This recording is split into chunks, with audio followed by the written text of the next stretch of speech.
O regulamento da águia, que tem no livro O Presente da Águia, do Carlos Castanheda.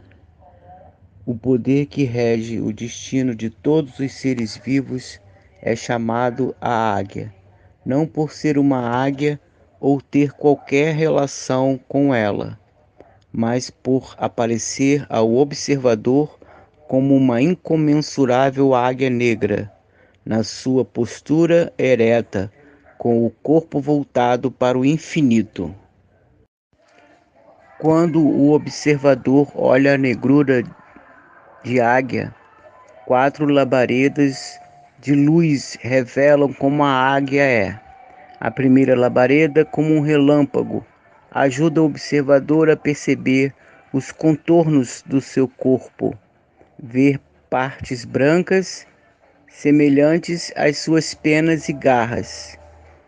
A segunda revela as asas adejantes ao vento em sua negrura. Com a terceira labareda, o observador nota o olho penetrante, impiedoso, e com a quarta e última labareda, vê o que a águia está fazendo. A águia está devorando a consciência de todas as criaturas que, vivas até pouco antes ou já mortas, flutuaram para o seu bico, como um enxame incessante de vagalumes, indo ao encontro de seu dono, da razão de terem tido vida. A águia desemaranha essas chamas mínimas, coloca-as no chão, como um curtidor esticando um couro, e então as consome, pois a consciência é o seu alimento.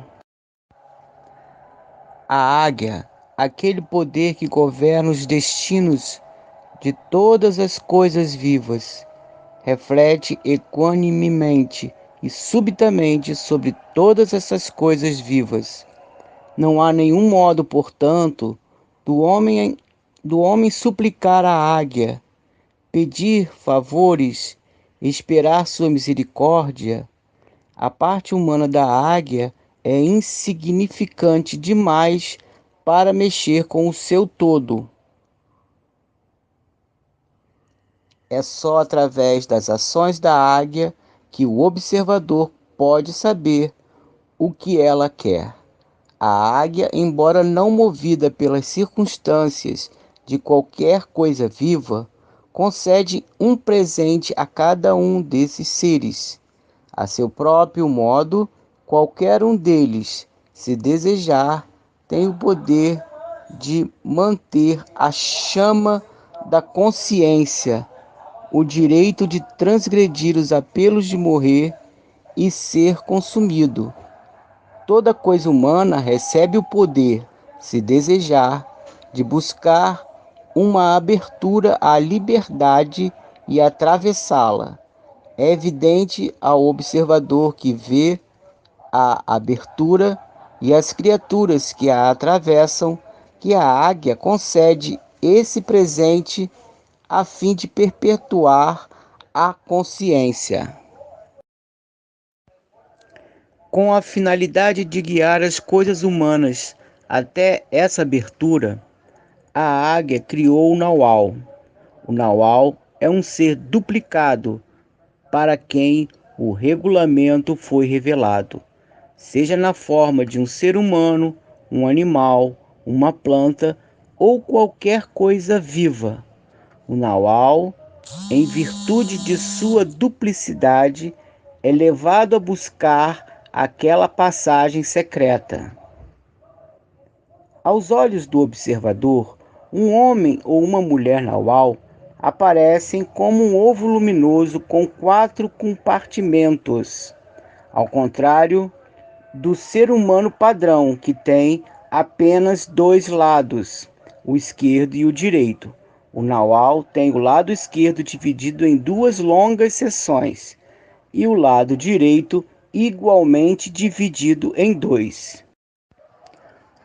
O Naual vem aos pares, macho e fêmea. Um homem e uma mulher duplicados tornam-se Nauais só depois do regulamento ter sido apresentado a cada um deles e cada um tê-lo compreendido e aceito na sua totalidade. A águia criou o primeiro homem naual e a primeira mulher naual como observadores e imediatamente os colocou no mundo com esta finalidade. Deu-lhes 4 guerreiras, as espreitadoras, 3 guerreiros e um mensageiro, aos quais eles eram encarregados de nutrir, desenvolver e levar à liberdade. As guerreiras são chamadas de as 4 direções, os 4 cantos de um quadrado, os 4 humores, os 4 ventos, refletindo as 4 personalidades diversas existentes na raça humana. A primeira direção é o leste, chama-se ordem, é otimista, leve, suave, persistente como uma brisa constante. A segunda é o norte, chama-se força, é engenhosa, rude, direta, tenaz como um vento forte. A terceira é o oeste, chama-se sentimento, é introspectiva, arrependida, astuta, dissimulada, como uma rajada fria de vento. A quarta é o sul, chama-se crescimento, é criativa, sonante, tímida, calorosa como um vento quente. Os 3 guerreiros e o mensageiro são representação dos 4 tipos de atividade e temperamento masculinos. O primeiro tipo é o homem de conhecimento, o estudioso, nobre e capaz, sereno, totalmente dedicado a realizar sua tarefa, qualquer que ela seja. O segundo é o homem de ação, altamente volátil, um companheiro volúvel e engraçado. O terceiro é o organizador por trás dos bastidores, o homem misterioso e desconhecido. Nada pode ser dito sobre ele porque ele não permite que lhe escape nada. O mensageiro é o quarto tipo, é o assistente, um homem taciturno e sombrio que funciona bem se bem dirigido, mas incapaz de agir por si próprio. A fim de tornar as coisas mais fáceis, a águia mostrou à mulher e ao homem naual que cada um desses tipos entre os homens e mulheres da terra tinham aspectos específicos no seu corpo luminoso. O estudioso tem uma espécie de moça raça, uma depressão brilhante no seu plexo solar. Em alguns homens parece uma poça de luminosidade intensa, às vezes lisa e luzidia como um espelho sem reflexo. O homem de ação tem umas fibras que emanam da área da vontade. O número de fibras varia de 1 a 5 e seu tamanho vai desde a finura de uma vareta até um espesso tentáculo parecido a um chicote, atingindo o comprimento de quase 2,5 metros. O homem por trás dos bastidores não é reconhecido por um certo aspecto, mas por sua habilidade de criar involuntariamente uma explosão de poder que efetivamente bloqueia a atenção dos observadores. Quando na presença deste tipo de homem, os próprios observadores se afundam em detalhes e não o veem. O assistente não tem configuração óbvia. Aos observadores, aparece como um brilho claro numa concha de luminosidade impecável. No reinado feminino, o leste é reconhecido por manchas quase imperceptíveis na sua luminosidade, como que pequenas áreas de descoloração. O norte tem uma irradiação global, exuda um brilho avermelhado, quase que como um calor. O oeste apresenta uma película envolvente, película que a faz parecer mais escura que as outras.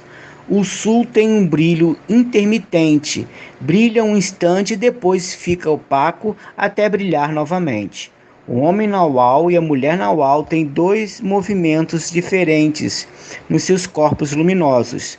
Seu lado direito tremula, enquanto que o esquerdo gira rapidamente. Em termos de personalidade, o homem naual é constante, imutável, um suporte. A mulher naual é um ser em conflito, porém relaxada, sempre atenta, embora sem tensão. Ambos refletem os quatro tipos de seu sexo, como quatro modos de comportamento. A primeira ordem que a águia deu ao homem naual e à mulher naual foi encontrar, a seu modo, outro grupo de quatro guerreiras, quatro direções, que fossem réplicas exatas das espreitadoras, mas que fossem sonhadoras. As sonhadoras parecem ter um avental de fibras semelhantes ao cabelo no meio do corpo.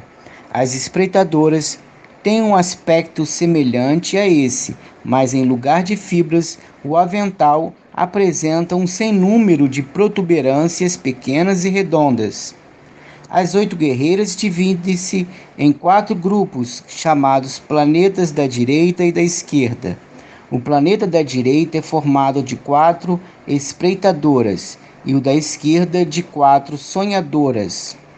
As guerreiras de cada planeta, a águia ensinou a regra de sua tarefa específica.